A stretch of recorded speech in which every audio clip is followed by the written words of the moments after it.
Bonjour et bienvenue dans une nouvelle vidéo. Alors dans cette vidéo, je vais vous présenter un thème qui est assez tabou, dont pas beaucoup de personnes ne parlent. Je vais vous parler des violences conjugales faites aux hommes.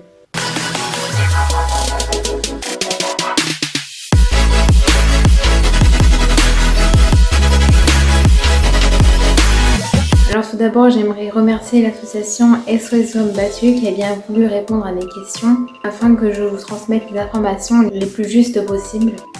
Alors tout d'abord, il faut savoir qu'en France, environ 100 000 hommes ont déclaré avoir déjà subi des violences au sein de leur couple et que environ 3% des hommes portent plainte. De plus, chaque année, environ 25 hommes meurent sous les coups de leur conjoint ou de leur conjointe, ce qui reviendrait à dire que tous les 14 jours, un homme mourrait sous les coups de son conjoint ou de sa conjointe. Et enfin, il y a environ 600 à 800 hommes qui se suicident chaque année à cause des violences conjugales qu'ils subissent. Dans un premier temps, je me suis posé la question de est-ce qu'il y avait un profil type d'homme battu? Alors la réponse est assez mitigée, c'est-à-dire que oui et non. Non d'une part parce que ça peut toucher n'importe qui, ça peut toucher n'importe quelle classe sociale, n'importe quelle classe de religion, qu'on soit grand, petit, maigre, obèse, tout le monde y passe. Mais par contre, c'est plutôt sur le profil psychologique qu'il y a deux profils qui vont être plus émanants que d'autres. Tout d'abord, il y a le profil de l'homme qui a subi des violences durant l'enfance parce que celui-ci a cristallisé certains comportements qui sont devenus une norme. Quand j'étais petit, j'ai subi des violences de ma mère, donc toutes les femmes sont violentes. Un homme est violent envers moi, normal, parce que dans mon enfance, j'ai subi des violences par un homme. Donc tous les hommes sont violents. Donc voilà un peu le mécanisme. Et ensuite, on va retrouver ceux qui, au passage de l'âge adulte, ont subi un traumatisme qui les a assez déséquilibrés sur le plan psychologique pour qu'il y ait besoin de reconstruction. Ça peut être un accident, une maladie, une perte d'emploi. Donc la reconstruction qui se fait doit se faire avec une personne et en fonction de la personne qui est en face, cette reconstruction peut mal se faire. Si on se fait une reconstruction avec quelqu'un de violent, eh bien cette violence va devenir une nouvelle norme et là on va entrer dans le processus de violence conjugale. Ensuite je me suis demandé s'il y avait plutôt un type de violence qui ressortait plus que d'autres. Alors en fait un homme va subir les mêmes violences qu'une femme peut subir, mais c'est plutôt sur les proportions et l'intensité que ça va changer. Un homme va plus subir de violences verbales et psychologiques que de violences physiques, alors que dans le sens contraire, c'est plutôt l'inverse. Alors pourquoi? En fait, c'est une question d'éducation. C'est-à-dire qu'un homme n'est pas éduqué à exprimer ses sentiments, alors qu'une femme, oui. Du coup, un homme, lui, pour exprimer ce qu'il pense, il va plutôt passer par la violence. C'est pour ça que dans les couples hétérosexuels, on va retrouver une violence de l'homme vers la femme plutôt physique. Et dans les couples homosexuels, de l'homme vers l'homme. Et ensuite, une femme, elle, est plus éduquée à exprimer ses sentiments par la parole. C'est pour ça qu'on va recevoir plus de violences psychologiques et verbales d'une femme vers un homme. Ou d'une femme vers une femme. Ensuite, on va retrouver aussi les violences sexuelles. Donc ces violences vont être faites surtout en passant par le chantage. C'est-à-dire que, par exemple, la femme ou l'homme qui va faire subir ces violences à son conjoint va par exemple passer par des menaces de prendre les enfants, de les tuer, des menaces de le tuer lui, ou du chantage au suicide, etc. Les chiffres de violences sexuelles sur les hommes ont pas mal augmenté ces derniers temps parce qu'en fait, il y a un changement dans la loi. Avant 2018, le viol était caractérisé par la pénétration.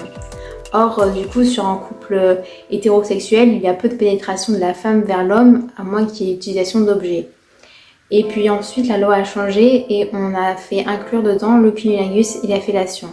Ainsi, les chiffres de viols conjugaux ont beaucoup plus augmenté. Ensuite, on va retrouver aussi tout ce qui est violence administrative, c'est-à-dire que la personne violente va prendre la main sur les comptes bancaires de son conjoint et sur ses papiers, sur sa carte bleue, etc. Ensuite, il existe des violences physiques de la femme vers l'homme, mais la plupart du temps, la femme est sous l'emprise de substances telles que de drogue ou d'alcool. Et puis bien sûr, il existe aussi des violences physiques de l'homme vers l'homme, dans les couples homosexuels par exemple. Ensuite, je me suis posé la question de quel avait été l'impact du confinement sur les violences conjugales. Est-ce que ça les avait augmentées par exemple? Et en fait, on m'a répondu que l'augmentation des violences conjugales avait eu surtout lieu juste avant le confinement. C'est-à-dire qu'avant le confinement, la tension est montée un petit peu parce que personne ne savait ce qui allait se passer, qu'est-ce qu'on allait devenir. Et du coup, les tensions ont augmenté au sein des couples. Et là, il y a eu explosion et il y a eu des violences conjugales qui se sont développées. Et ensuite, pendant le confinement, ça s'est un peu apaisé.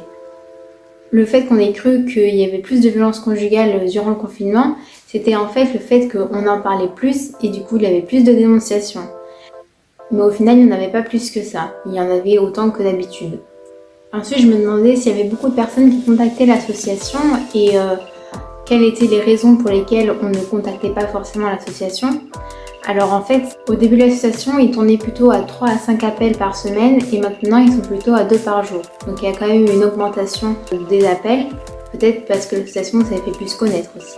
Et ensuite, ce n'est pas forcément par honte que les hommes ne parlent pas des violences qu'ils subissent, ça serait plutôt rejeter la faute sur l'homme de dire ça, mais c'est plutôt par peur. Ils ont peur des autorités, ils ont peur de ne pas être compris, des peurs de la réaction de l'entourage, etc. Et puis même, ils peuvent avoir peur de la conjointe ou du conjoint qui peut les menacer, leur faire du chantage, etc.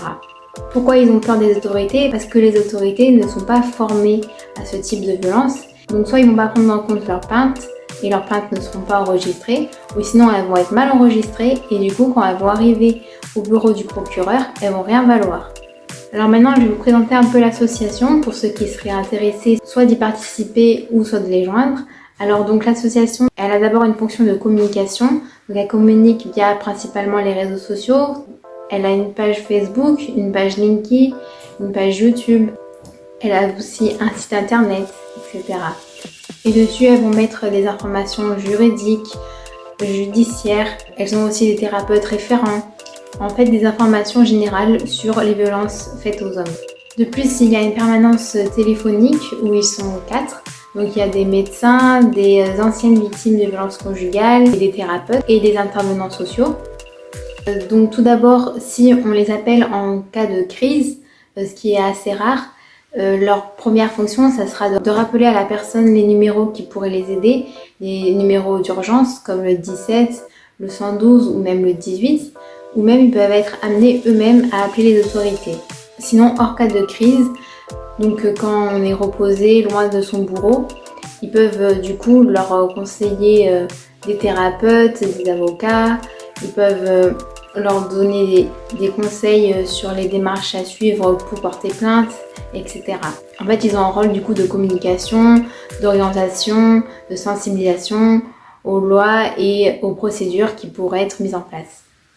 Alors à quoi ça sert en fait de conseiller des thérapeutes et des avocats? Tout simplement parce que en fait entamer une procédure judiciaire ça coûte cher et donc ils vont essayer de leur trouver des personnes compétentes ou des solutions gratuites. Par exemple, un avocat qui n'est pas sensibilisé aux violences conjugales faites aux hommes va sous-estimer le temps qu'il lui faudra pour traiter l'affaire et du coup, au final, l'homme va se retrouver avec une facture beaucoup plus chère qu'il avait prévu. C'est-à-dire que l'avocat va dire « vous me donnez tant d'argent et en un mois, je vous règle l'affaire ». Et au final, au bout d'un mois, il va se rendre compte que bah non, en fait, il faut plus de temps. Du coup, il va redemander un chèque pour un mois de plus. Et ça va continuer comme ça jusqu'à ce qu'il ait traité complètement le dossier. Et ensuite, une séance avec un thérapeute, souvent, il n'en existe pas en dessous de 50 à 100 € la séance. Donc c'est assez coûteux. Et c'est là où on va conseiller des solutions gratuites. Donc tout d'abord, il y a le CMP pour les personnes adultes et le CMPP pour les enfants. Donc en fait, ce sont des centres médico-psychologiques et pour lesquels il y a beaucoup d'attentes. Ensuite, ils peuvent aussi leur trouver des avocats à commis d'office, mais le problème des avocats à commis d'office, c'est que la plupart du temps, ils vont découvrir le dossier le jour même et du coup, ils vont pas les prendre en compte. Ainsi, il va pas y avoir une bonne défense. Des solutions gratuites existent comme l'aide juridictionnelle, mais la plupart du temps, il faut toucher soit le SMIC, soit moins pour y avoir droit. Donc il y a peu de personnes qui ont droit. Il existe aussi des refuges qu'on pourrait conseiller aux hommes, parce qu'en fait, niveau communication, il n'existerait en France que des refuges pour femmes. Alors qu'en fait, ils acceptent aussi bien les hommes que les femmes. C'est juste qu'au niveau de la communication, ça ne tourne autour que de la femme. Elle peut aussi être amenée à faire des partenariats avec la police ou la gendarmerie, mais il faut souvent répondre à beaucoup de critères qui sont assez difficilement atteignables. Pour conclure, Il est important de parler de cette problématique car plus on en parlera, plus les personnes victimes de ces violences vont en parler et donc plus de personnes vont s'y intéresser, les autorités vont plus se spécialiser là-dedans et il y aura plus de justice. Je vous mets en barre de description le lien des différents sites et réseaux sociaux de l'association. Je vous mets également un lien de l'interview Completa plus CRI que j'ai fait à l'association. En attendant, prenez soin de vous et à plus tard dans une prochaine vidéo.